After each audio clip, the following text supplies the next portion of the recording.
Fala, meu lindo, minha linda, tudo bem com você? Que bom que você está aqui em mais um vídeo da série Simplicidade. A mensagem de hoje vai ser extremamente importante para algumas novas decisões, talvez até posturas da sua vida. Eu tenho certeza que vai ser bênção para você. Eu só peço um favor, e isso é muito importante porque faz a mensagem ir mais longe. E o nosso objetivo é que a mensagem vá ainda mais longe. Aqui embaixo do vídeo tem um botãozinho de joinha, não o de dislike, esse não é de Deus, mas tem um botão do joinha, clica nele. Clicou, isso. Depois não esquece de comentar, manda para todo mundo. E se você ainda não é inscrito no nosso canal, se inscreva, vai ser bênção para a sua vida. Toda segunda-feira tem uma mensagem de Deus para você por aqui. Vamos para a mensagem? Atos dos Apóstolos, capítulo de número 3, versículo de número 7 diz: e ele, tomando pela mão direita, o levantou e ficou esperando firmar os seus arteiros, e os seus ossos receberam força. Amém.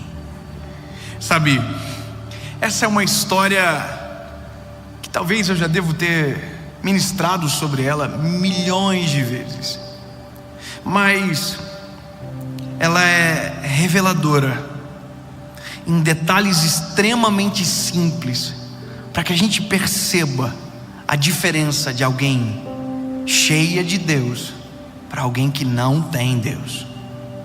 Eu vou te explicar. Nós somos profissionais em decretar, analisar, julgar a vida de todo mundo sem sentir a dor de ninguém. Não presta, não vou com a cara, não vale nada, nunca vai dar certo, não nasceu para isso. Mas a gente só consegue isso porque nós não sentimos a dor de ninguém. Sabe, nós às vezes somos feridos por essas pessoas, e nós só nos permitimos ferir porque nós nunca fazemos o exercício de sentir a dor desse alguém. Posso te dizer um negócio? Durante muito tempo, talvez pouco porque eu sou novo nisso, eu me ofendi muito na internet. Sabe, eu já me deixei ferir muito, não só na internet, na vida.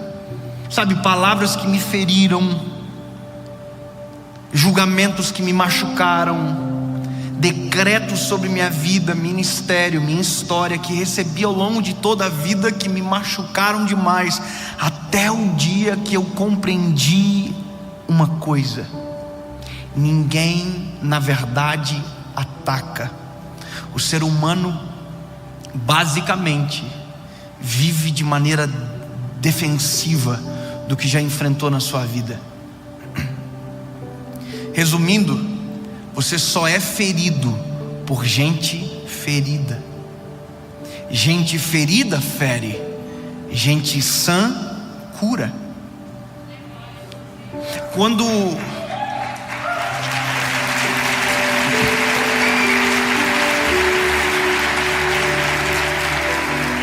você compreende isso, você nunca mais vai ver o seu algoz como um monstro.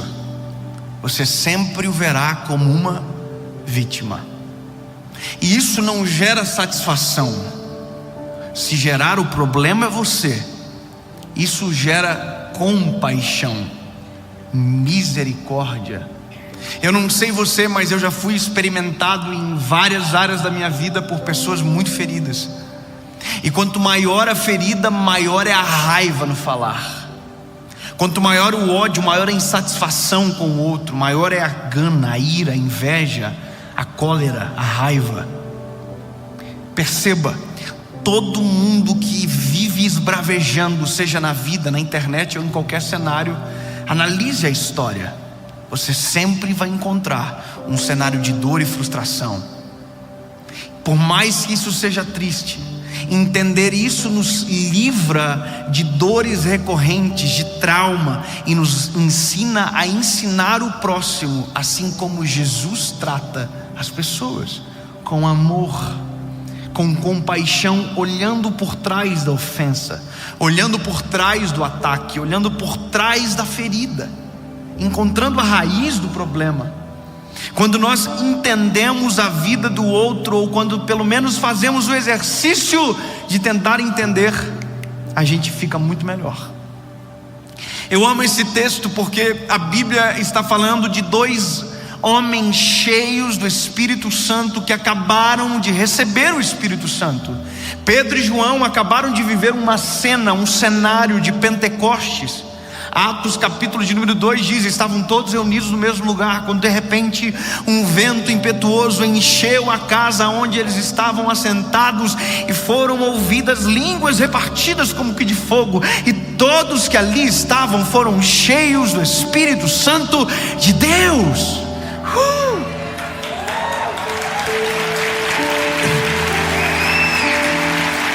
Só que qual é o fruto de ser cheio do Espírito Santo?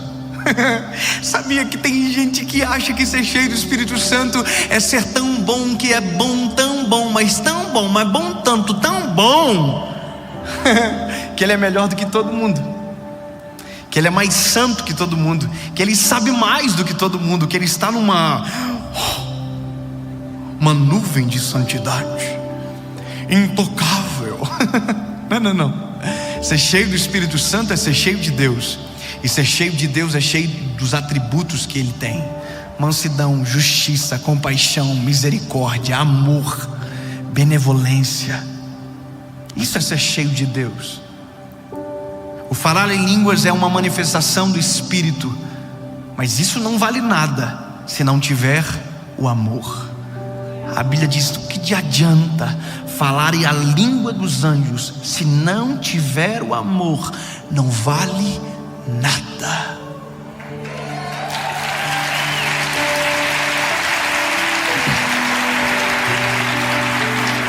Sabe tudo de Bíblia, mas não ama, vale nada.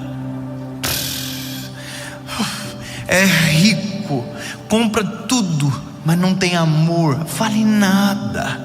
Porque o que vale é o amor, e o amor mais puro é o do Senhor.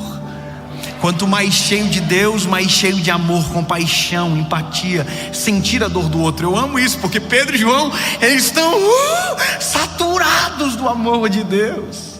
Aleluia. E isso faz eles enxergar a dor do outro, porque eles estão indo para o templo, mas na porta do templo tem um coxo que está sentado há anos naquele lugar, que nunca andou. E a Bíblia diz que eles pararam.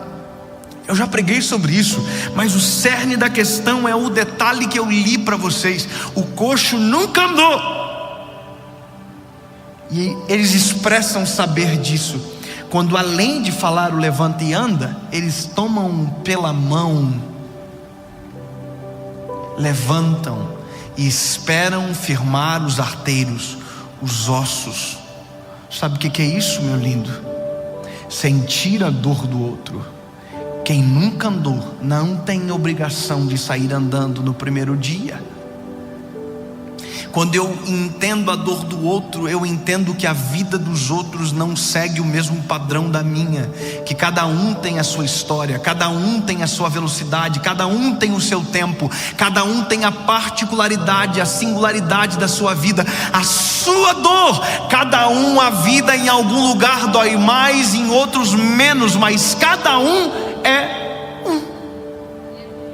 Mas o meu problema é que eu quero julgar você pela perspectiva do que eu sou e do que eu vivo, mas o que você vive é diferente do que eu vivo, e a pessoa que você está do lado vive diferente do que você vive.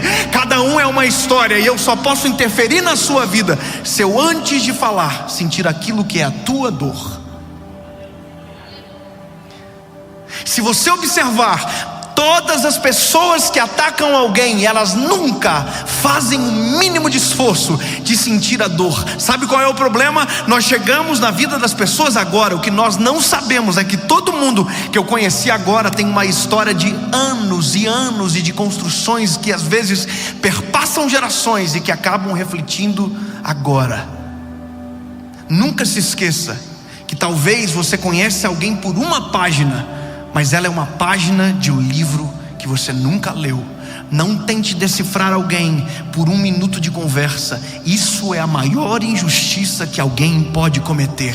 Calma, analisa e nunca fale nada sem antes sentir a dor do outro, porque todas as vezes que nós julgamos alguém sem sentir a dor, a gente aumenta a dor.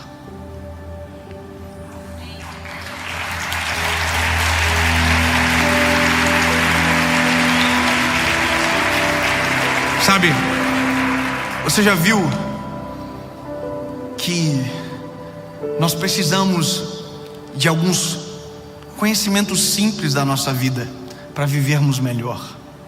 Por isso que quando Deus me deu essa série, as mensagens que foram vindo e que hoje à tarde mudou tanta coisa, eu entendi que o tema tinha que ser isso, simplicidade.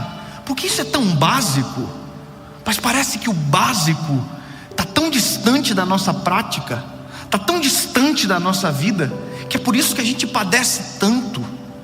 Se a gente respeitasse apenas o básico, nós seríamos muito mais felizes, muito mais abundantes. Mas pelo contrário, nós nos tornamos cada vez mais pesados, injustos, distantes do que verdadeiramente Deus é e do amor de Deus.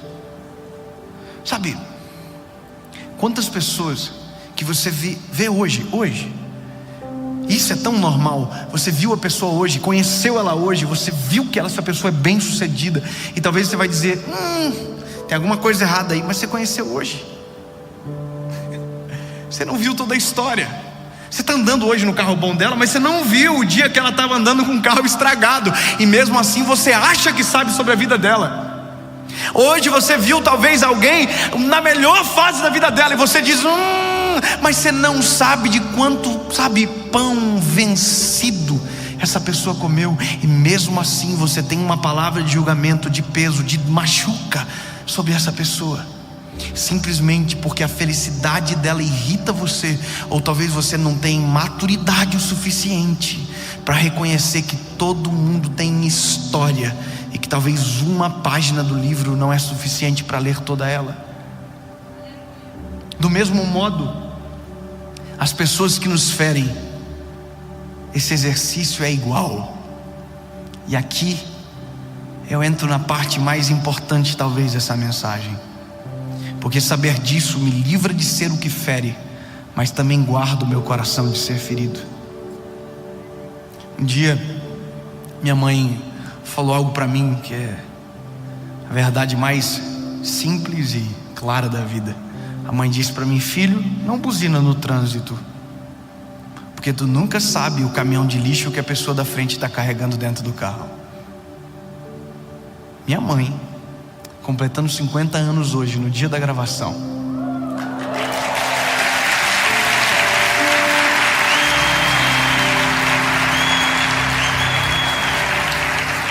Te amo, mãezinha. Sempre me ensinou muito. Só que eu não aprendi da maneira mais fácil. Eu buzinei. Eu buzinei. Me arrependi. Eu tinha uma Saveirinho 92, aquela Saveirinho quadradinha, coisa mais linda. Você entrava dentro dela, você saía com o tanque de combustível nas costas, o cheiro dela impregnava em você. Verdade, mas era maravilhoso. Mas sabe, um dia eu estava com eu e minha esposa no trânsito, e um carro parou na nossa frente, no meio da rua. Eu falei, vou buzinar. Bip, bip. Irmão, buzinei, saiu 2 homens grandes de dentro do carro para me bater. Logo eu entendi que a vida é importante ter pernas rápidas para correr. No meu caso, acelerar. Eu saí vazado para não levar um pau. Nunca andei tão rápido como naquele dia, por medo de ser pego pelos 2 homens que eu buzinei para sinalizar que saíssem da frente. Sabe, o que faz alguém sair do carro com tanta ira para bater em um casal de jovens dentro do carro de trás? Você vai dizer é um mau dia? Eu vou dizer não, provavelmente é uma péssima história. Eles não são os agressores, provavelmente são vítimas de uma história terrível. Porque ninguém chega a um ponto de amargura tão grande vivendo uma vida de conto de fadas. E sabe, o dia que eu compreendi isso, o dia que eu consegui enxergar esse panorama, que na verdade o hater,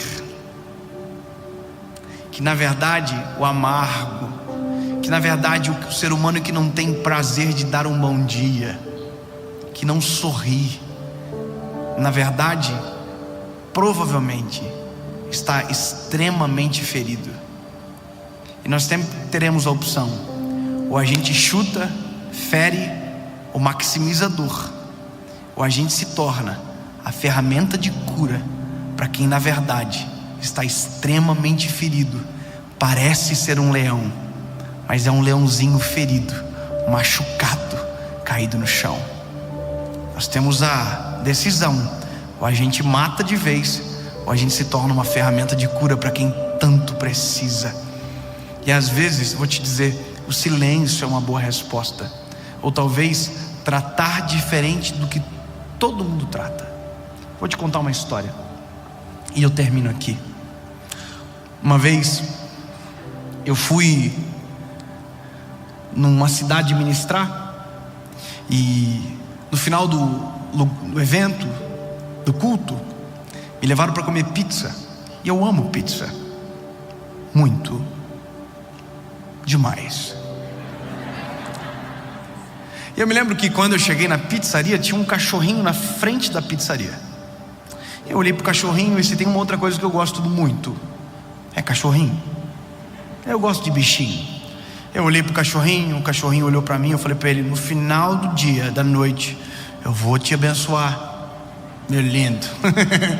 Vou trazer um pedaço de pizza para você. Deus vai te honrar hoje. E assim fiz, subi, jantamos. E quando chegou o final da noite, eu separei um prato de papelão com a pizza. E tinha 2 homens que estavam comigo da igreja, que estavam me levando, 2 pessoas. E nós fomos até o animalzinho. Eu olhei para ele com um olhar de felicidade, porque eu fiquei feliz que eu ia dar aquela pizza para ele. Mas quando eu me abaixei, ele deu um grito e saiu correndo. Eu não entendi nada.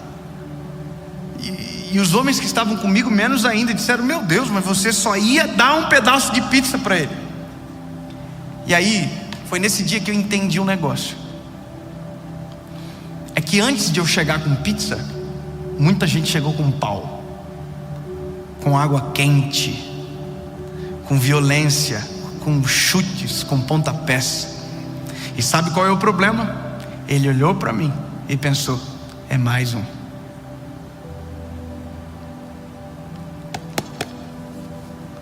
O problema é que eu não era mais um. Eu era alguém que iria ajudar. Mas infelizmente eu fui medido por aquele animalzinho como mais um. E sabe, a gente está vivendo exatamente isso no nosso tempo. Ninguém acredita mais em gentileza, em gente boa, em gente honesta, em gente cheia de Deus. Sabe por quê? Porque estão pensando que a gente é mais um. Mas em nome de Jesus, nós não somos mais um. Em nome de Jesus, tem gente cheia de Deus andando pelas ruas. Em nome de Jesus.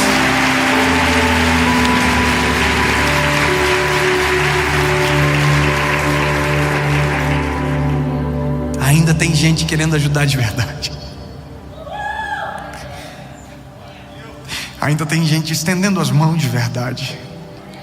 Ainda tem gente fazendo. Ainda tem gente amando. E enquanto tiver pessoas na terra imitando a Jesus, há esperança.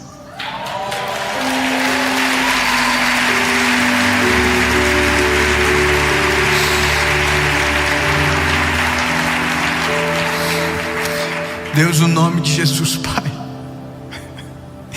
Ah, Jesus. Sabe, o Senhor entendeu a nossa dor. Por isso morreu na cruz por nós, Jesus. por isso fez o que ninguém poderia fazer. Mas, Senhor, nós temos que fazer o que o Senhor fez. Não morrer porque isso já foi feito, mas estender as mãos como o Senhor estende, amar como o Senhor ama. Jesus, que nós possamos manifestar a graça que Tu és e o amor que Tu tens, Pai. Que haja esperança sobre a nossa geração e que nós sabe, Senhor, sejamos responsáveis de mudar a visão que as pessoas têm sobre aqueles que Te amam e seguem aquilo que o Senhor é. Usa-nos para curar os que estão feridos e nos livra de ser um motivo para ferir aqueles que estão caídos, precisando de socorro. Em nome de Jesus. Amém.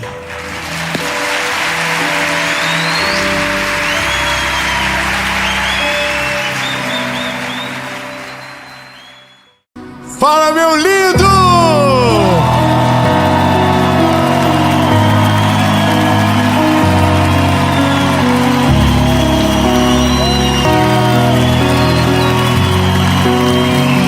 Fala, minha linda! Meu Deus! Que coisa linda! Glórias ao nome de Jesus! Maravilhoso! Dono de tudo, perfeito em tudo que faz. Eu tenho uma palavra de Jesus para você, meu lindo. E essa palavra eu tenho certeza que vai ativar algo muito poderoso dentro de você. E que no nome de Jesus, coisas que estavam pausadas na sua vida, realidades muito distantes, o Senhor vai trazer através de uma atitude de posicionamento seu. A pergunta da mensagem é: no que você confia? Aonde está a sua confiança? Mas antes, eu vou te fazer um pedido rápido. Curte o vídeo, comenta, compartilha, ativa o sininho, manda para todo mundo que você puder essa mensagem. E essa mensagem hoje é em homenagem a uma pessoa que o Senhor Jesus recolheu enquanto essa série estava gravada. É em homenagem ao pai do Cleison, para que fique registrado na história a memória do seu pai, meu lindo. Amém? Que você vá longe, que o nome de Jesus seja glorificado através de você, e que o Espírito Santo, que é maravilhoso, conselheiro, conforte o teu coração e te prepare para uma estação extraordinária. Amém? E você? Vamos pro vídeo.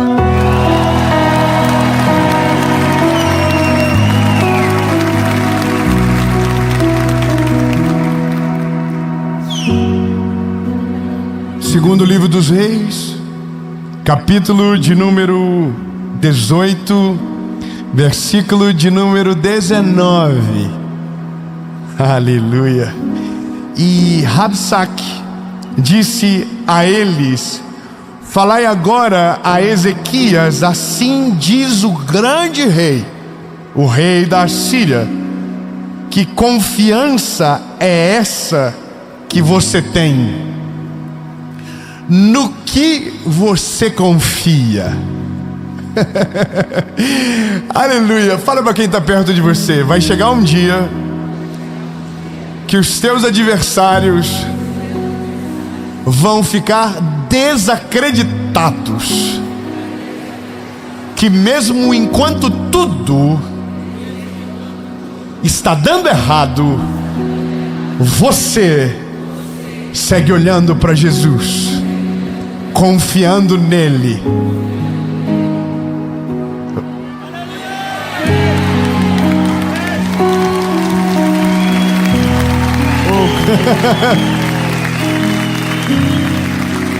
Mesmo quando algo foge do controle, você permanece na presença de Jesus.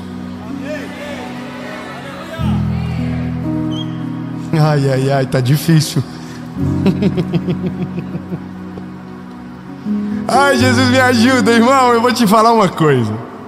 Na Bíblia, algumas histórias são muito emocionantes. Não estou dizendo que outras não sejam, mas eu gosto muito daquelas histórias que aparentemente o fim está escrito no começo, mas no fim, o final é totalmente diferente do que foi previsto, porque é uma ruptura de paradigma, é algo que não faz sentido algum, e portanto se torna uma história digna de filme, porque o final não tinha como ser previsto. Eu vou te contar uma história rápida de um homem chamado Ezequias. Ezequias é um dos grandes reis do Velho Testamento que Deus levantou.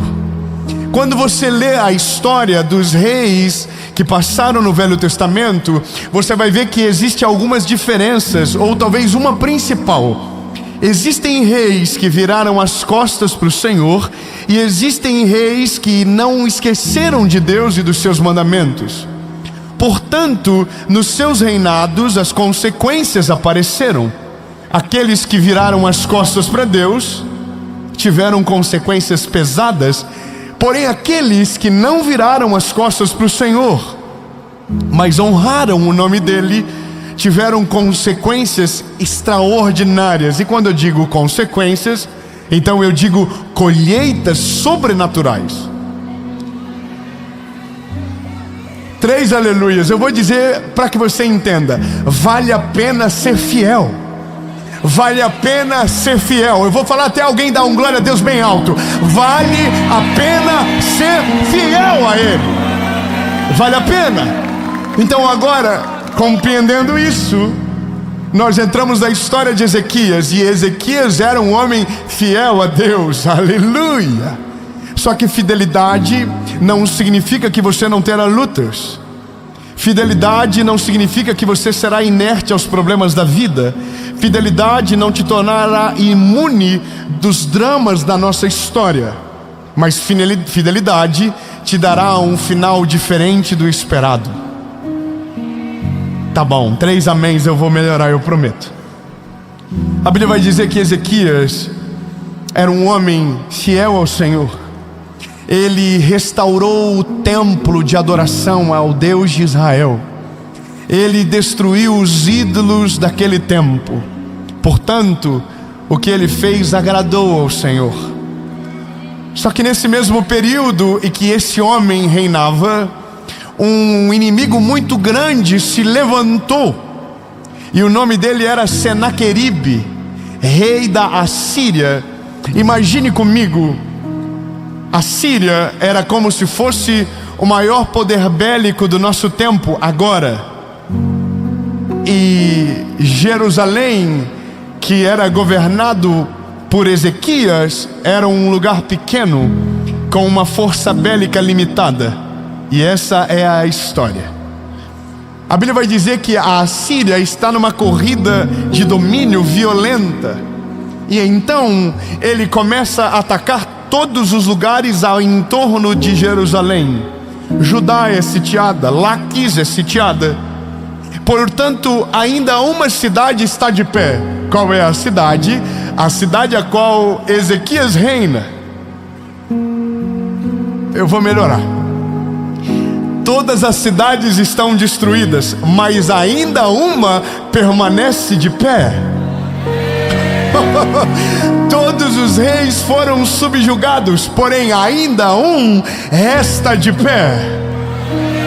Não, eu vou melhorar. Enquanto todos fracassam, enquanto todos se destroem, o fiel permanece de pé. Não, eu vou melhorar. Enquanto para todos está dando errado, para um o dado da pesquisa ainda não se tornou um fato. O grande não vence sobre o pequeno, o maior não derrota o menor, o forte não venceu o fraco, porque o fraco tem um segredo que o torna forte. Ah não, lindo, eu preciso que você renove a tua força urgente. O forte não tem poder sobre o fraco, porque o fraco tem o segredo, e o segredo tem o nome, e esse nome o tornou forte.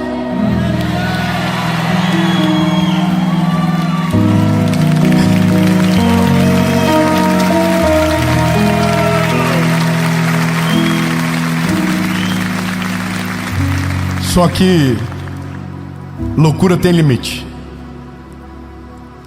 Chega uma hora que você olha e diz: já era. Fala pra quem tá perto de você e fala assim: já era. Tem hora que não dá mais pra acreditar não. Tem hora que vai ficando difícil. Você vai olhando e vai assim: ai, tá chegando. E aí a gente fica desesperado. Só que aí a Bíblia conta a história de Ezequias e é maravilhoso. Você imagina, você está aqui, os teus inimigos estão em volta, e de repente chega um homem chamado Rabsaque dizendo: ei, rendam-se. E aí um homem chamado Ezequias diz: nem a pau.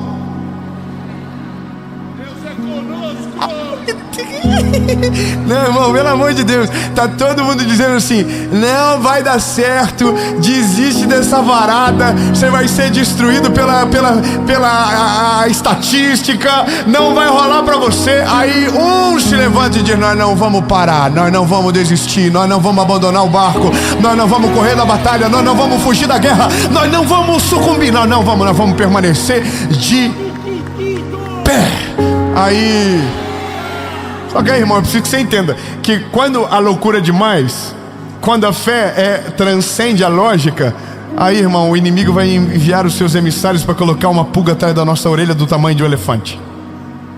Rabsaque é um enviado de Senaqueribe, e ele não é um enviado para matar Ezequias, ele é um enviado para arruinar a mente de Ezequias. O que a gente precisa entender que na maioria das vezes as nossas guerras não começam a ser derrotadas de fora para dentro, mas de dentro para fora. Ao invés de o inimigo atacar o enredo, ele ataca a nossa cabeça. E às vezes nós conseguimos perder uma guerra sem ter a certeza que ela estava derrotada, simplesmente porque a gente desiste antes de ver o fim dela. Bom, Ezequias é um homem fiel a Deus. Grave isso. O que ele é? Fiel a Deus. E ser fiel significa ser fiel quando o dia é bom e quando o dia é ruim. Amá-lo quando o vento é favorável, amá-lo quando o vento é contra. Honrá-lo quando tudo está dando certo, mas honrá-lo quando algumas coisas fogem do nosso controle. Honrá-lo quando a vida, mas honrá-lo no dia do luto. Não é fácil, mas os fiéis prevalecem nos dias de guerra. Esse homem, ele está sucumbindo ao medo de uma derrota humilhante por um exército numeroso. Quando esse homem chega, ele assusta Ezequias. Só que Ezequias é um homem fiel. Vamos até você entender. Esse homem atemoriza o coração de Ezequias. O que ele não sabe é que Ezequias não é igual Jeroboão, perdão. Ele não é igual a Absalão. Ele é um homem fiel a Deus.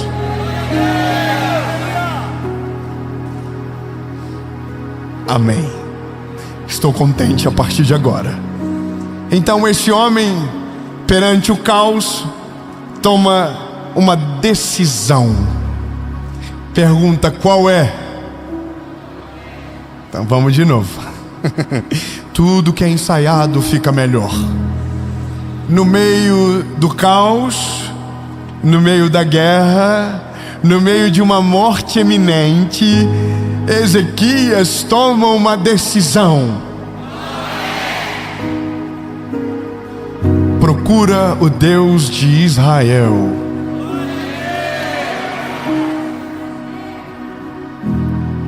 A lógica seria: conta os teus exércitos, cria uma estratégia de guerra, use tudo o que você tem na mão contra os seus inimigos, destrua eles de maneira baixa.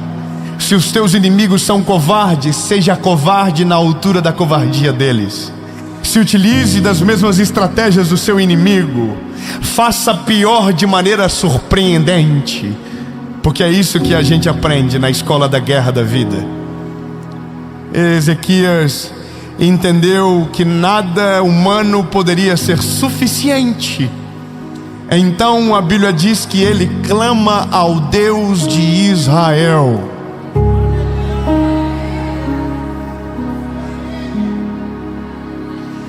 Ezequias, por que você ainda está de pé? Aonde está a vossa confiança? E aí Ezequias tem a resposta na postura que toma: minha confiança está no Deus de Israel.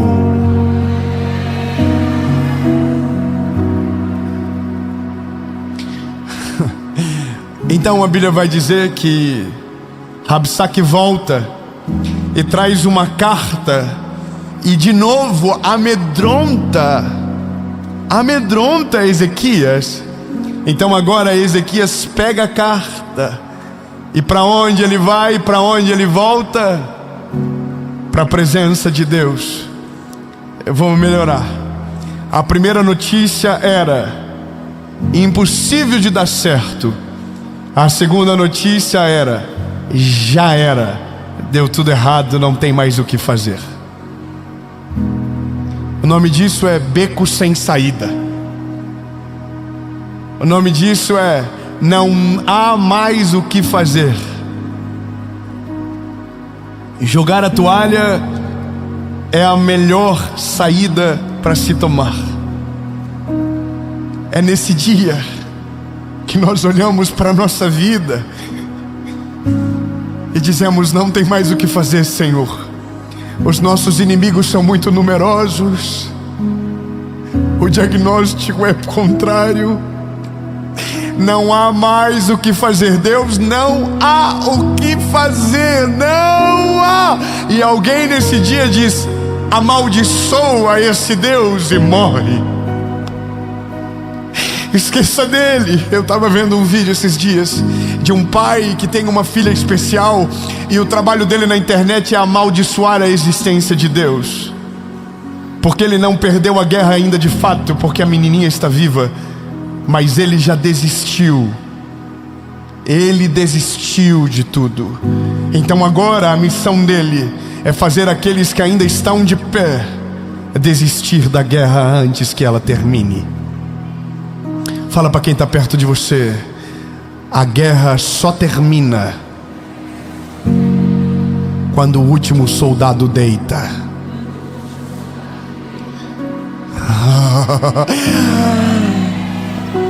Ai, meu Deus do céu da minha alma, vai ficar difícil agora, porque então está claro que a guerra é iminente e a derrota vai chegar. Então Ezequias volta para a presença de Deus, apresenta a carta que recebeu, e Deus diz a Deus: Deus, já era. Essa é a realidade. Só que a Bíblia diz que ele faz algumas coisas grave. Ele busca o Senhor, ele promove um arrependimento geral, ele se humilha na presença de Deus e na presença de todos. E a Bíblia diz que ele procura um conselho de um homem cheio de Deus. O nome dele é Isaías. Qual é o nome dele? Isaías. Isaías é um profeta.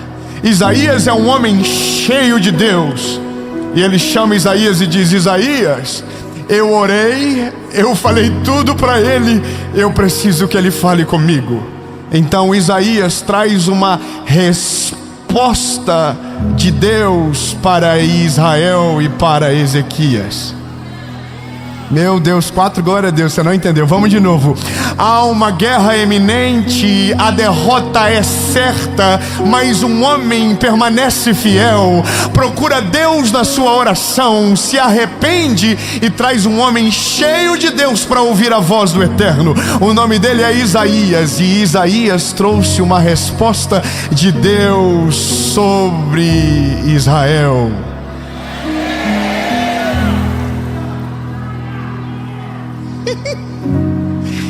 E aí Isaías diz: nenhuma flecha do inimigo será lançada contra Jerusalém. Não, você não entendeu. Ele não está dizendo vocês vão vencer a guerra lutando. Ele não está dizendo vocês serão atacados e eles não vão destruir você. Não, ele está dizendo antes da guerra começar, ela será paralisada.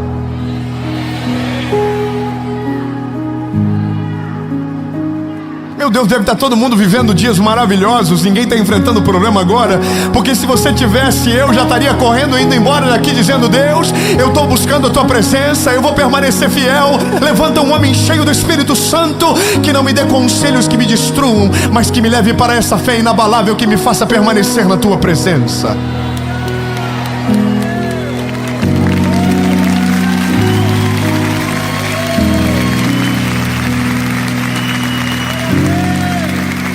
Vou te contar um testemunho.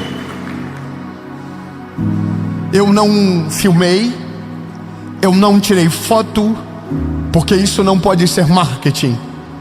E o que a Bíblia diz é que o que a mão direita faz, a esquerda não precisa saber. E como eu fiz com o meu recurso e não com o seu, eu não falei nada.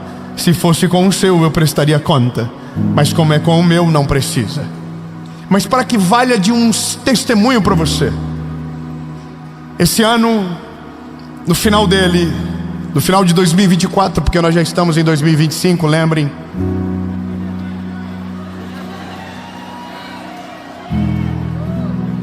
Você tem noção que você está em 2024 ouvindo que os outros vão vir em 2025? Você já está aqui, você já está 3 meses na frente já, meu lindo.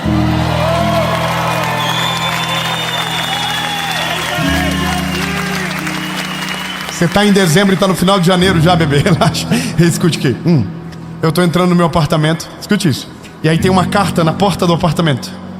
E essa carta era para qualquer morador que passasse por aquela porta. E adivinha quem passou? Foi eu. Pego a carta, é uma menina que escreve em nome do irmão autista de 4 anos. Esse irmão é um menininho especial que o sonho dele é ter uma bicicleta.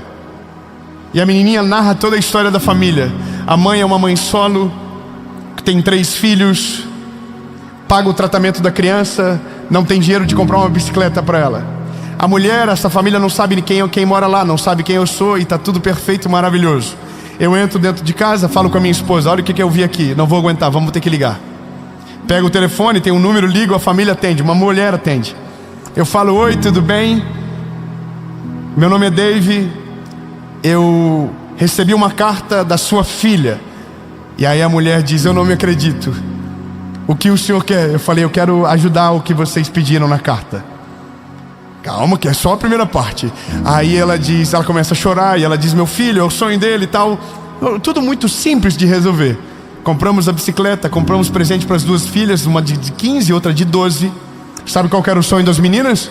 Um penal e uma mochila. E a outra um kit de maquiagem.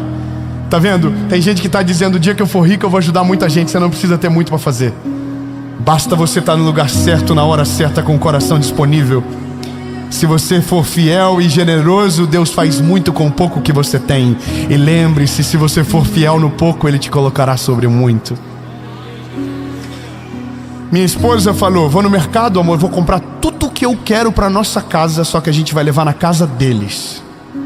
Minha esposa comprou comida para 3 meses lá. Irmão, tudo de que é gostoso, que a gente ama, a gente comprou. Minha esposa comprou. Colocamos tudo no carro, chegamos lá. Entro na casa dela. A casa, irmão, era do tamanho desse tapete do palco, a área social da casa.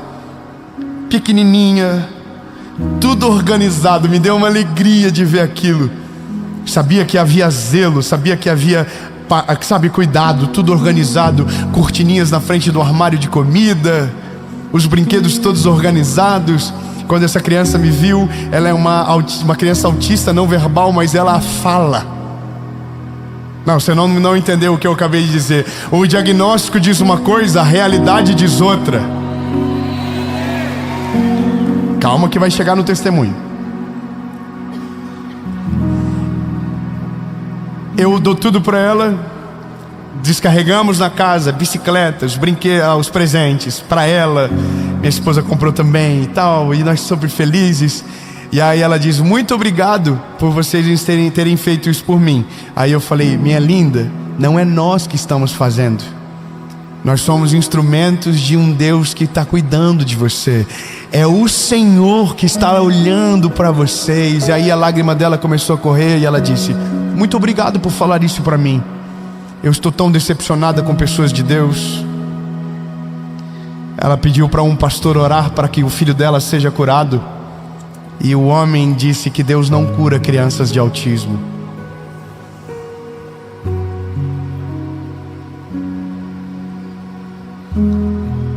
Eu não fui lá para levar comida, não. Deus podia usar qualquer outro. Eu não fui lá para levar uma bicicleta. Deus podia usar qualquer outro.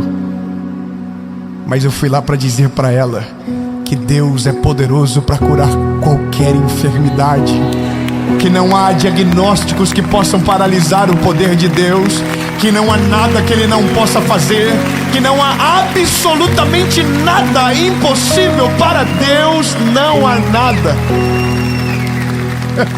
Eu não sei o que você ouviu, eu não sei de que maneira o Evangelho foi apresentado para você, mas o Evangelho que eu creio, o Evangelho que está na palavra diz: porque para Deus nada é impossível. Então, meu lindo, esqueça todas as outras vozes e escute apenas essa: não há nada que Deus não possa fazer, não há milagre que Ele não possa operar, não há diagnóstico que Ele não possa reverter, não há absolutamente nada que tenha o poder de paralisar o poder de Deus sobre a sua vida. Se você dobrar os seus joelhos e com fé clamar aos céus, o Deus que você serve é poderoso para responder a tua oração, e Ele faz muito além do que nós podemos pensar ou imaginar.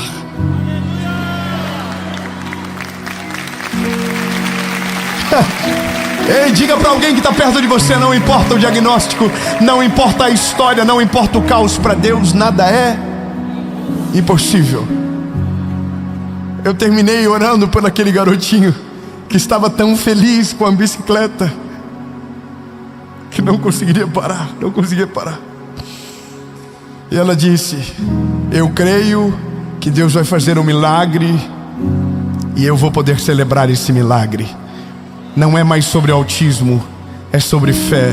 Não é mais sobre uma criança, é sobre um Deus que ouve a oração de um pai e de uma mãe. Então entenda, linda, eu não estou dizendo para você que Deus está obrigado a fazer tudo aquilo que a gente pede, mas estou te dizendo que não existe nada que Deus não possa fazer. Você compreende o que eu estou te dizendo? Não é sobre uma falácia, é sobre uma fé que te encoraja a não desistir mesmo quando todo mundo diz que é impossível. Chega de pessoas que nos desestimulam a viver um milagre porque preferem a lógica ao invés do sobrenatural de Deus sobre a nossa vida.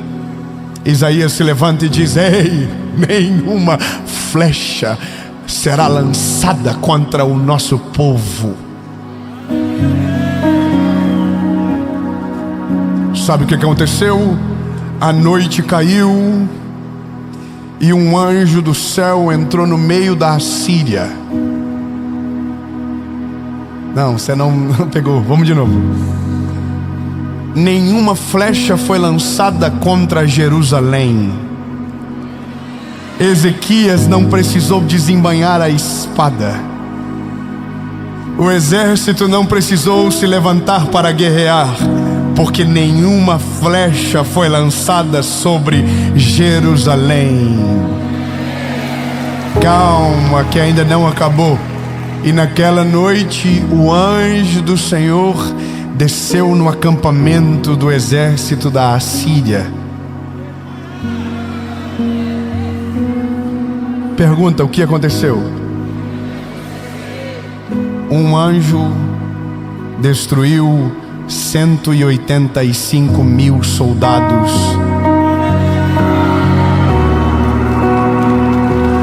Não, irmão, peraí, não é possível. Se fosse 300, ia aparecer com filme. Aí vocês iam dizer: nossa, já vi num filme.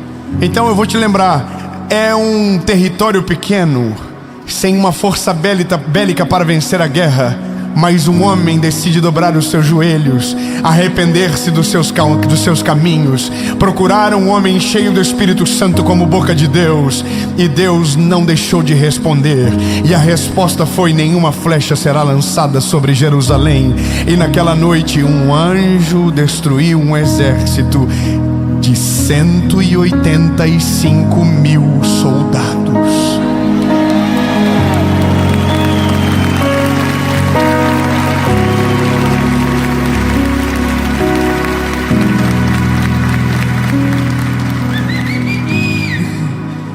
É que para quem confia, algumas guerras nem precisarão de espada. Para quem confia no eterno, às vezes o silêncio se torna a melhor arma de batalha. Meu Deus do céu, não quero que você me leve a mal, lindo, mas olha, existem guerras que você vence com espadas. Existem guerras que você vence gritando. Mas existem guerras que o seu silêncio é a maior resposta daquilo que você crê. E no teu silêncio Deus vai agir. E no teu silêncio, mesmo sendo injustiçado, humilhado, perseguido, Deus vai agir. Mesmo todos zombando, rindo de você, dizendo que não vai dar certo, no teu silêncio Deus se levantará do trono, descerá em teu favor, e nenhuma mão erguida será necessária para que a guerra acabe, mas o Senhor vencerá a guerra, e você será convidado a assistir aquilo que Deus vai fazer na sua vida.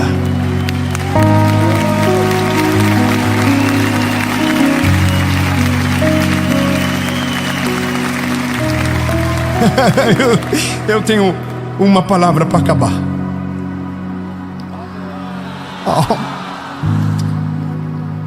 Eu tenho uma palavra para acabar.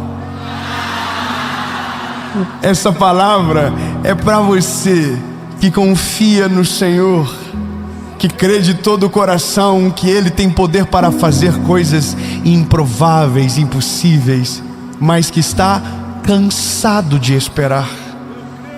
Para você que os teus olhos parecem distantes do milagre, há uma promessa para você.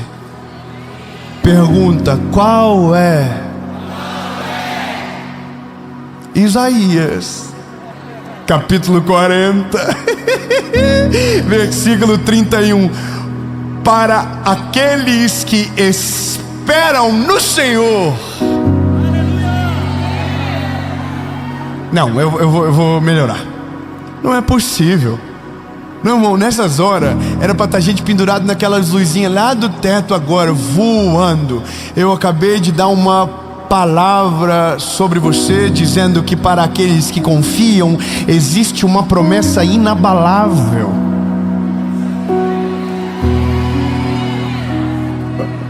Então, aumenta a pressão, fala, aumenta a pressão.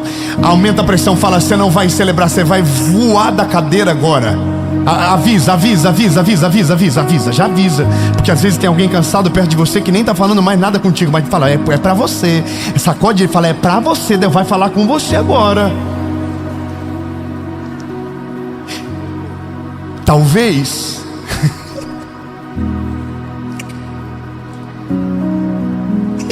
tô animado.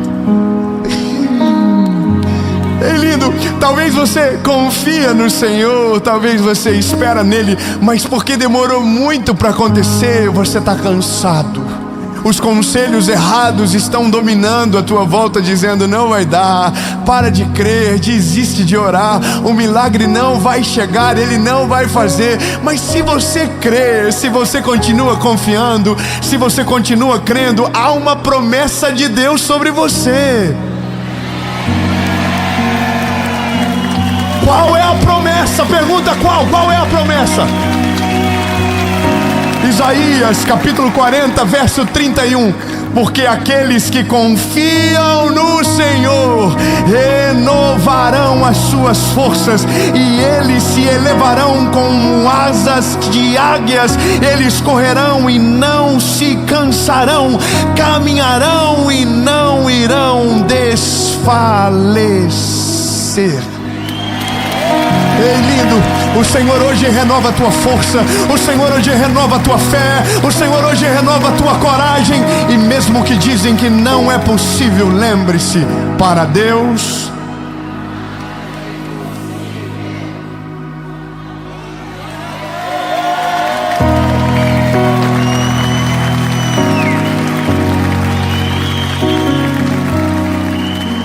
e de repente estão dizendo que existem coisas que a gente não pode orar mais. E de repente estão dizendo que algumas enfermidades Deus não tem o poder de curar, que é melhor aceitarmos o diagnóstico e seguirmos em frente. Mas eu estou aqui, meu lindo, em 2025 para você, para dizer que o mesmo Deus que fez no Velho Testamento, no Novo Testamento, ainda faz no nosso tempo e na nossa geração. Aonde está a sua confiança? Vou perguntar de novo: aonde está a sua confiança? Então por ele se levante.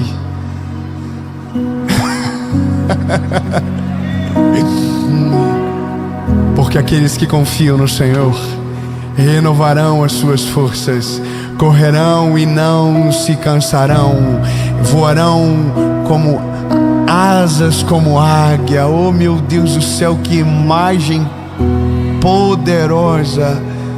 Lindo, não importa absolutamente nada. Quem crê no Deus do impossível se move no mundo que não é lógico para aqueles que não creem, até o dia que o impossível vire testemunho. E eu vou te falar, lindo, eu tenho 34 anos e eu já vi o impossível virar testemunho milhares de vezes.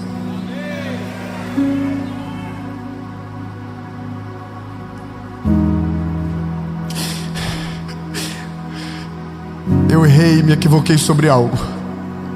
A mãe do garotinho não falou sobre o autismo dele, mas sobre um diagnóstico de epilepsia. E quando essa mensagem for ao ar, ela vai ter refeito o exame novamente.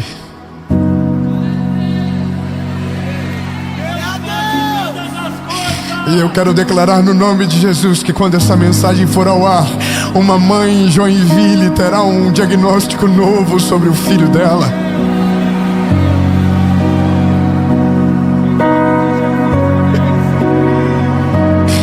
Jesus, nós declaramos agora saúde completa sobre a vida daquele garoto do Ravi.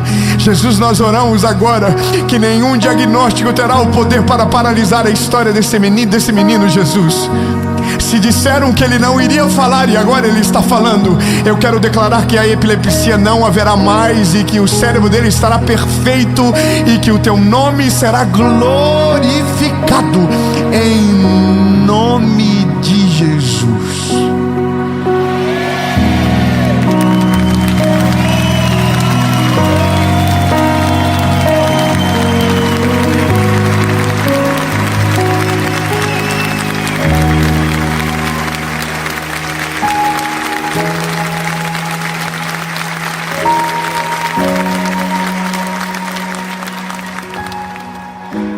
Eu tenho uma pergunta para você. Essa pergunta é para você que está em casa e é para você que está aqui. Nós só confiamos no Deus que entregamos o nosso coração.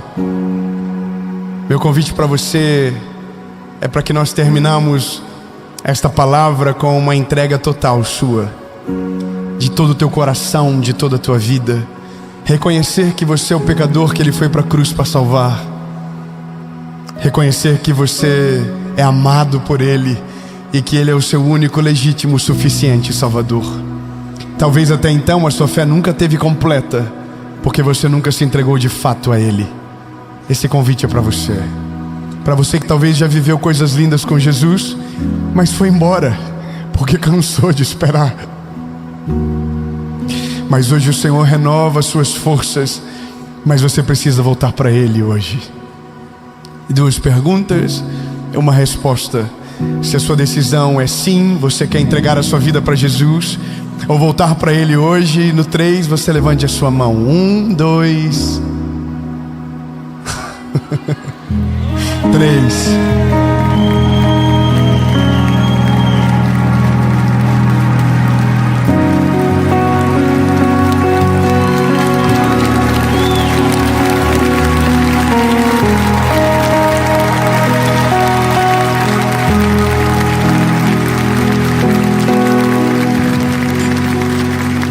Se você tomou a decisão na sua casa, onde você estiver, deixa nos comentários que você tomou essa decisão e nós vamos orar. E dessa maneira, nós estamos no novo ano, um novo tempo, uma nova estação, e a nossa confiança está nele. Diga comigo: Senhor Jesus, eu reconheço que sou frágil e pecador. Perdoa os meus pecados, apaga o meu passado, perdoa os meus pecados e escreve meu nome no livro da vida. Reconheço que Tu és o meu único, legítimo e suficiente Salvador. Nunca mais serei o mesmo. A partir de hoje, eu sou propriedade única e exclusiva Sua, em nome de Jesus.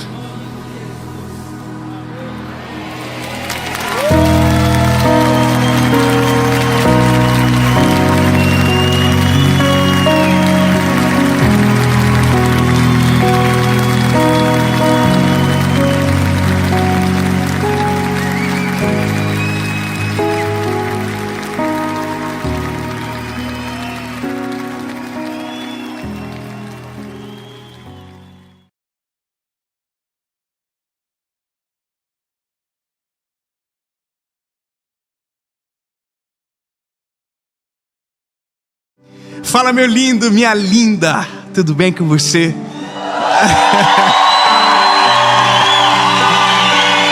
Que bom!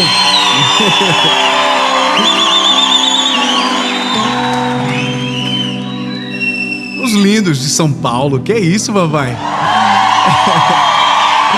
Que bom que você está aqui comigo. Você entende o que está acontecendo aqui por essas reações.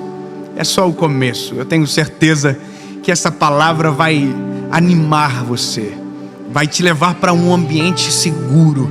Sabe, se esse ambiente ainda não existe, Deus vai te dar a sabedoria para construir ele. Amém? Eu quero só te pedir um favor antes de nós irmos para a palavra, para a mensagem, que é a nossa prioridade.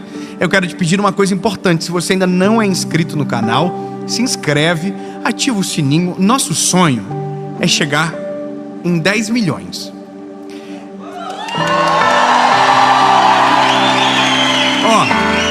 Hoje, a última vez que eu vi, porque hoje eu vi, são 7 milhões e 400 mil. Falta quanto para 10 milhões? 2 milhões e 600.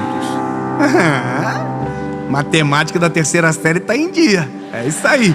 Sobe 3, tira 2, vai 4, tira 5, pega lá, divide. 2 milhões e 600 é pouquinho da gente, né? Se você ainda não se inscreveu, se inscreve, nem que seja por dó. Brincadeiras à parte, meu lindo. Ativa o sininho, se inscreve, é importante, porque você vai ter sempre uma palavra e vai ser notificado toda segunda-feira de uma mensagem nova. Se você ainda não curtiu o vídeo, curte, comenta, compartilha e assiste.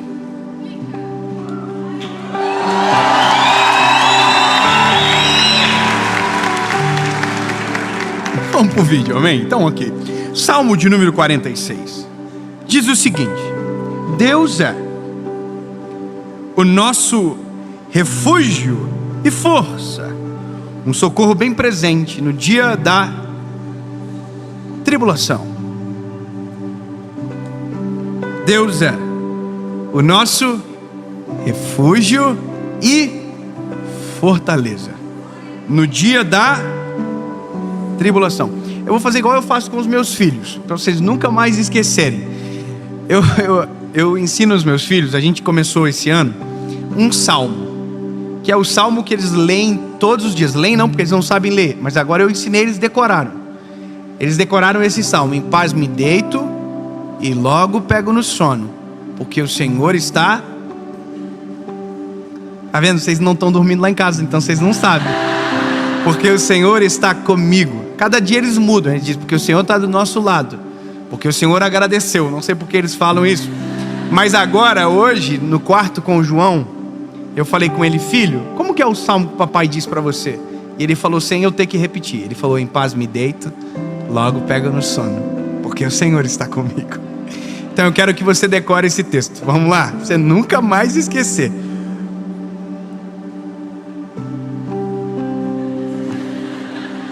Deus é o nosso...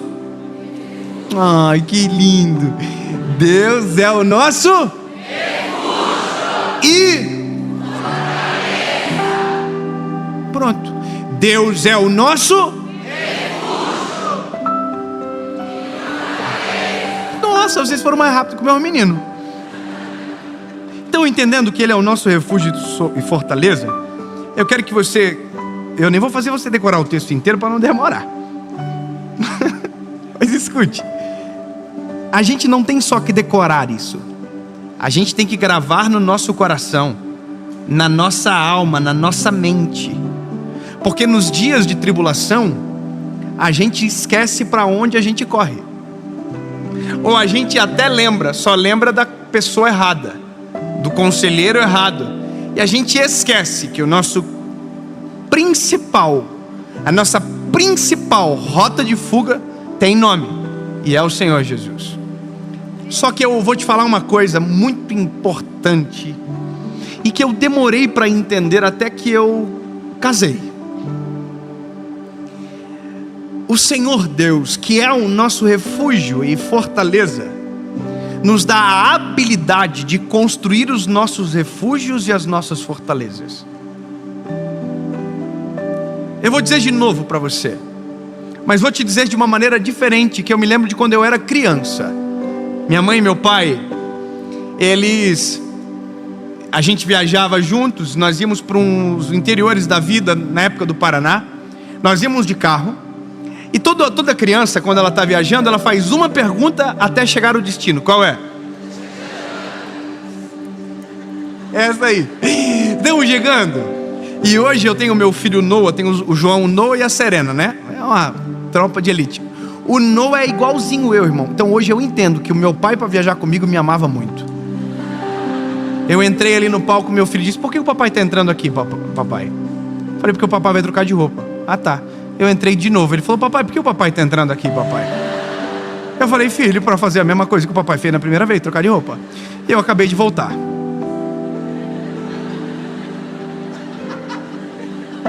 Então eu imagino quantas vezes eu perguntava para meu pai: papai, estamos chegando, papai, estamos chegando. E a resposta era não. Mas olha que interessante, na ida eu perguntava, na volta não, porque na volta eu não queria voltar. Quando a gente é criança, a gente não quer voltar para casa, a viagem é mais interessante. E aí a gente não entendia, porque eu ouvia os meus pais dizendo: viajar é bom, mas voltar é muito melhor. Você concorda comigo? E voltar é maravilhoso. Eu não entendia porque eu era criança, porque voltar é melhor. Eu quero ficar aqui com meus primos, que eu quero voltar para aquela casa que eu vou ter que estudar e ir para o colégio às 7 horas da manhã. Tá doido? Eu quero ficar aqui para sempre. E eu fazia planos na minha cabeça: eu vou fugir, vou ficar aqui. Um dia eu viajei e me apaixonei por uma menina, e eu fiquei pensando: como que eu faço para voltar para o Paraná sem meus pais? Graças a Deus que eu nunca voltei. Mas olha, porque eu não fazia sentido voltar para casa. Aí eu casei, e eu descobri o sentido de voltar para casa. eu descobri o que é criar um refúgio de paz.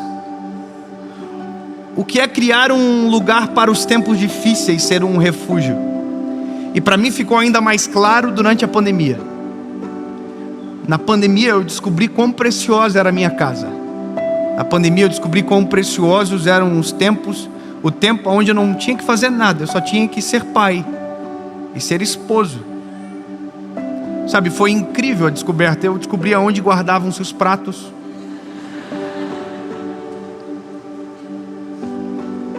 Eu descobri muita coisa. A toalha, porque no hotel está na porta, mas na casa da gente não. A mulher não deixa na porta. Ela faz de propósito, para você lembrar antes do banho. Porque se você pedir, ela vai dizer: por que você não trouxe? Bom, eu lembrei de muita coisa, mas eu quero que você entenda uma coisa. Que o que parece normal para um pode ser totalmente atípico para alguém. Porque tem gente que não tem paz em casa, que não tem para onde voltar, que não tem o seu refúgio. E a gente esquece que o que para um faz muito sentido, para outro pode ser um sonho distante. E a gente esquece, porque não somos intencionais, que vai ter um dia que a nossa casa vai ser extremamente necessária. E que se a gente não tiver construído esse refúgio, a gente vai ficar na tempestade de maneira desprotegida. Porque a vida, ela é feita de tempestades. As tempestades acontecem. Então, se a nossa casa não é o nosso refúgio, nós iremos viver desprotegidos. Se nós não edificarmos a nossa casa da maneira correta, nós não teremos para onde voltar. Eu vou te contar duas histórias. Essa última eu não vou contar, é muito recente, eu acho que pode ser muito triste, mas deixa pra lá. Vou contar a primeira. Não, é por respeito à pessoa. Deixa. A primeira, eu estava pregando no interior do estado de Santa Catarina há muito tempo atrás. E eu fiz o apelo para que aqueles que quisessem aceitar a Jesus viessem à frente. E veio uma menina de uns 12 anos aceitar a Jesus. Essa menina, quando ela veio para frente, eu vi que as líderes daquele grupo de adolescentes muito simples começaram todas a chorar. E eu não entendi muito bem o que era que estava acontecendo. Quando terminou, a menina me procurou e disse: pastor, eu aceitei Jesus agora. Eu falei: nossa, que lindo. Ela falou para mim: mas eu tenho um medo muito grande, porque eu tenho um pecado muito grave. Eu olhei para a menina de 12 anos, eu sou muito curioso. Falei: Jesus, o que é? O que é, minha linda? Ela falou: eu sou muito mentirosa. Você riu, né? Você também é? Aí eu falei para ela: nossa, linda, bem-vinda ao clube, eu também sou. Ela falou: como assim, pastor? Ela falou: eu tenho a mesma natureza que a sua. A mesma natureza. Só que quando Jesus entra, essa natureza ela é aplacada, fica tranquila. Você vai perceber que algumas coisas que você conseguia dizer não vai conseguir dizer mais. E seja intencional em não falar. E ela disse: pastor, então quer dizer que então Jesus me perdoou mesmo? Perdoou. E eu abracei ela e orei por ela de novo. E aí ela falou uma coisa, ela disse: só tem um problema agora. Eu falei: o quê? Eu vou ter que voltar para casa e eu vou ter que falar a verdade. Eu falei: como assim? Ela falou: vou ter que falar para meu pai que eu vim na igreja. E meu pai proibiu eu de vir nesse lugar. E quando eu falar agora, porque vai ter que ser a verdade, eu tenho certeza que ele vai me bater muito. Naquele dia eu descobri que nem todo lar é um ambiente de paz, que nem toda casa é um refúgio, e que nem todo mundo nos dias de tempestade tem um lugar seguro para voltar. E começou a nascer no meu coração uma palavra, e hoje é a primeira vez que eu vou falar sobre isso. E olha quanto tempo já se passou. Nós começamos a entender algumas coisas, a maturidade faz isso, mas hoje eu quero te dizer uma coisa: você precisa urgentemente transformar a sua casa num refúgio. Você precisa urgentemente transformar a tua casa em um ambiente seguro, para que nos dias de tempestade você tenha onde se esconder, para nos dias de angústia você tenha onde se refugiar, para que quando o dia mau venha você tenha onde se esconder. Porque no final do dia a nossa casa é o nosso último endereço. Porque de verdade o que vale não é a rotina de quão produtivos nós somos durante o dia, é o lugar que nos espera para viver a nossa vida de verdade. Tem muita gente que a casa não é um ambiente de paz, porque escolheu uma vida totalmente diferente. As prioridades são confusas. Está cheio de gente, eu conheço muita gente assim, que não tem prazer em voltar para casa. Conheço gente que viaja 31 dias por mês. E eu vou te falar, meu lindo, viajar é legal, mas chega uma hora que a gente tem alergia de quarto de hotel, a gente não quer ver hotel na frente. Quem aqui sabe, não é todo mundo que entende isso, sabe, mas tem dia que o avião é insuportável. Tem dia que eu só quero voltar para casa. Eu não quero ver ninguém, eu só quero ver os meus filhos. Mas porque o ambiente foi construído. E quando Deus me fez entender isso, a necessidade da construção do refúgio, eu me lembrei de uma história da palavra, uma história bíblica que norteia tudo isso. A história de Noé. A história de Noé, para quem não conhece, é a história da salvação do homem. Sabe, foi a forma que Deus preservou a humanidade. Deus decidiu destruir tudo, destruir a terra, dar um reset, mas encontrou um homem justo chamado Noé. E aí a Bíblia diz que Deus falou para Noé: Noé, constrói uma arca, porque eu vou fazer chover sobre a terra. Então a Bíblia diz que Noé, durante 120 anos, construiu a arca. E o dia que a arca ficou pronta, a Bíblia diz que a chuva desceu. E quando a chuva desceu, a arca de Noé estava pronta. O que a arca de Noé estava? Pronta. E porque a arca estava pronta, eles entraram na arca, fecharam a arca e sobreviveram à maior tempestade da história da humanidade. A maior chuva, a maior inundação, porque construíram a arca enquanto o céu estava azul.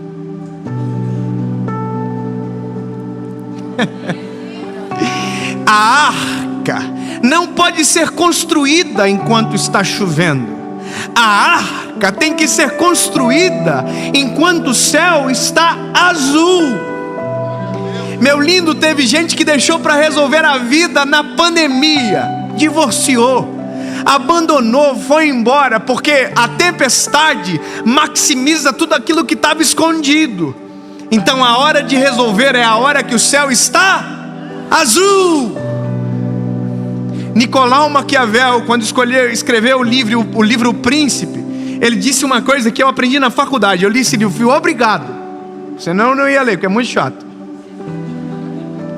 Ai meu Deus, ele disse, é chato, mas eu fui obrigado. Mas ele disse um conselho: em tempos de paz, não estejam ociosos. Sabe o que eu quero que você entenda, meu lindo? Aproveita esse ambiente, aproveita enquanto as coisas estão em ordem e coloque estruturas poderosas na sua casa. Posso melhorar? Construa na sua casa um bunker de emoções. Construa na sua casa um bunker para te proteger de qualquer guerra. Está acontecendo uma guerra agora. Mas quem tem um bunker está tranquilo, porque lá fora pode ter uma guerra acontecendo, mas quem está dentro do bunker não sofre o ataque. Eu vou dizer uma coisa para você, meu lindo: o mundo vai piorar. O mundo vai piorar, cada vez fica pior. Mas se você tiver um bunker, não importam as circunstâncias, não importa o que acontecer lá fora, não importam as crises, não importam as pesquisas, não importam os dados. Eu tenho um lugar seguro. Eu tenho uma família, eu tenho um ambiente de adoração preparado. Na minha casa quem governa é o Senhor, na minha casa quem domina é o Espírito Santo, na minha casa tem paz. E aí você vai descobrir a alegria de voltar para casa. A alegria de voltar para casa. Mas vai ter um dia que vai fazer todo sentido, que é quando a chuva começar a cair. Eu fico imaginando a cabeça de Noé quando a chuva começou a cair, porque nunca havia chovido na terra. Nunca. Eu imagino o dia que Noé estava terminando a arca e a chuva começou a bater no lombo, começou a bater nas costas. Sabe aquela sensação de chuva que começa? Eu imagino Noé olhando para a família dizendo assim: ei, chegou a hora, vamos entrar na arca. A Bíblia diz que Deus falou para Noé: Noé, entra na arca e tranca ela por dentro. Quem está fora não vai conseguir invadir. Sabe, quem está fora não vai conseguir atrapalhar.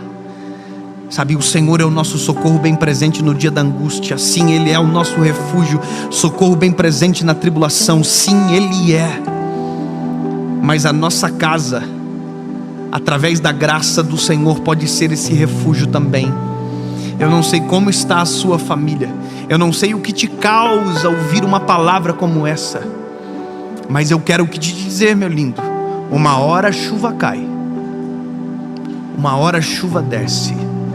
E se o nosso ambiente de chegada e de partida não estiver organizado, é muito triste.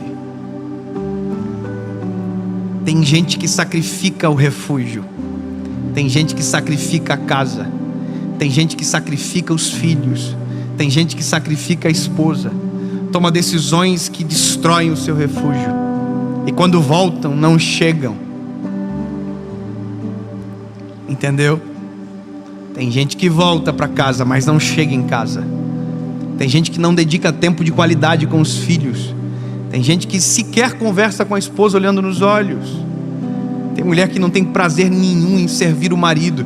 Sabe por quê? Porque o ambiente é de guerra, onde deveria ser um ambiente de paz. É como se você tivesse a possibilidade de ter um bunker e você constrói ali trincheiras para guerrear. Grava o que eu vou te dizer, meu lindo. A sua casa não é um ambiente para colocar trincheiras. A guerra deixa para fora, as batalhas deixa para os ambientes externos, porque elas são inerentes da vida. Mas na sua casa tem que ter um bunker de proteção. Na sua casa não é o lugar de guerra, é um esconderijo para você se proteger das guerras. A sua esposa não é a sua inimiga, os seus filhos não são os seus inimigos, os seus pais não são os seus inimigos, eles são os seus aliados para a guerra de fora. Portanto, ao invés de tentar fazer um mundo melhor para os seus filhos, comecem a fazer filhos melhores para o mundo. E o ambiente de criação é a sua casa, é a sua família, é esse bunker que você pode construir. Pode cair tudo lá fora, mas dentro da sua casa não pode a guerra chegar. Você está entendendo o que eu estou te dizendo? Não deixe a guerra chegar dentro da sua casa, porque quando ela chega, aí você não tem mais força para viver lá fora. Vou te contar uma coisa. Eu não tinha condições para comprar presente para meus filhos se eu tivesse filhos lá atrás. Quando eu tinha 19, 20 anos, eu não tinha dinheiro para comprar uma coxinha. Imagina, meu filho pediu um Lego. O Lego, irmão, você precisa descobrir. Lego, Hot Wheels, é mais caro do que comida. Eu não tinha condição. E aí de repente a gente tem, então a gente pode comprar. Mas eu vou te contar uma coisa que aconteceu. Meus filhos, eu descobri a maneira mais poderosa de trazer eles para perto de mim.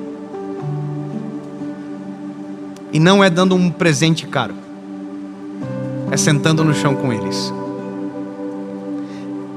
Há uma semana atrás eu tinha uma live para fazer às 21 horas.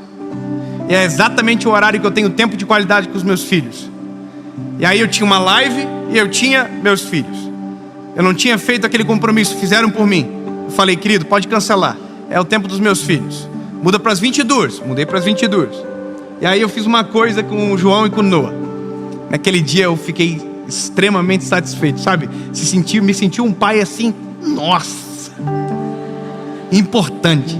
Sentei com eles no chão e resgatei uma brincadeira que eu fazia quando eu era criança. Eu construí uma pista de carro de corrida com um grampo de roupa. Irmão, eles têm pistas da Hot Wheels, mas a melhor pista que eles viram na vida foi a pista de grampo.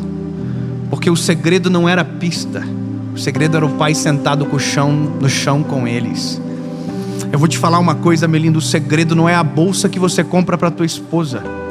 O segredo é o abraço verdadeiro que você dá nela. Posso falar uma coisa para você, minha linda? O segredo não é o presente, não, o segredo é a tua presença. A gente confunde os valores, a gente está tentando comprar aquilo que não tem dinheiro no mundo, nem Mastercard. É você. Portanto, não espere para construir o refúgio no dia que a chuva começar a cair. Construa o seu refúgio agora, enquanto o céu está azul, enquanto os teus filhos ainda são pequenos, enquanto a sua esposa ainda está com você. Porque não adianta nada ganhar o mundo inteiro e não ter para onde voltar para celebrar. Não adianta nada ganhar todo o dinheiro do mundo e não ter gente com você para desfrutar no final do dia. Não adianta nada. Cuidado com o preço que você paga pelo dinheiro que você ganha. Eu vou dizer de novo. Tome cuidado com o preço que você paga pelo dinheiro que você ganha. Tem preços que são altos demais. Se sacrificar a sua família, meu lindo, não vale a pena. Dinheiro frouxo não vai ter graça nenhuma lá na frente. Mais vale dividir uma comida simples com a família toda ao seu lado do que comer um banquete sozinho na mesa mais cara do mundo.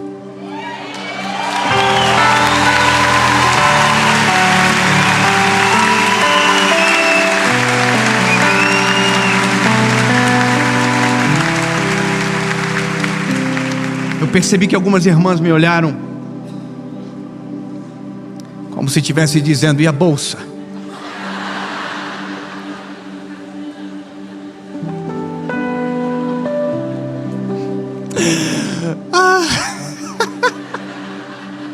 Estava quase ganhando a bolsa, estava quase lá. Eu vou te dizer uma coisa interessante. Quando a gente tem tempo para amar, a gente descobre como o outro gosta de ser amado. E se alguns a linguagem de amor é presente, outros é tempo de qualidade, outros é serviço, lembra? Leia sobre. Mas entenda que quando a gente dedica tempo, a gente sabe como fazer quem a gente ama se sentir amado. E é nessa simplicidade da vida, nas minúcias de uma rotina, que você constrói um lugar delicioso para voltar. Eu estou indo viajar amanhã. Eu não vou voltar para casa hoje. E é uma das primeiras séries que eu trouxe a minha família toda junto comigo. Eu trouxe o João, eu trouxe o Noah, eu trouxe a Serena, a Paulinha, tá todo mundo junto. Porque sabe qual é a graça do refúgio? É que se você construir ele bem feito, ele te acompanha aonde você for.